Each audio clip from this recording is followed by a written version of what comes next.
dirt buildup. So we're going to use several different methods to clean this place.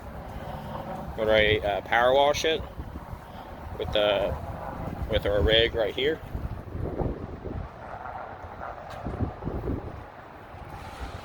And then we're going to use a chemical on the glass, and we're going to use steel wool on the glass. I just wanted to walk this building so y'all can see what type of work goes into restoring windows. You see like the dirt buildup on here.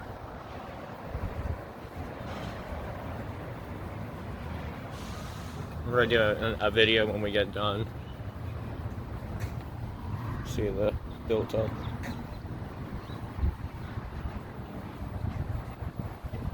So unfortunately it's Saturday. A lot of these businesses are looks like they're not as busy.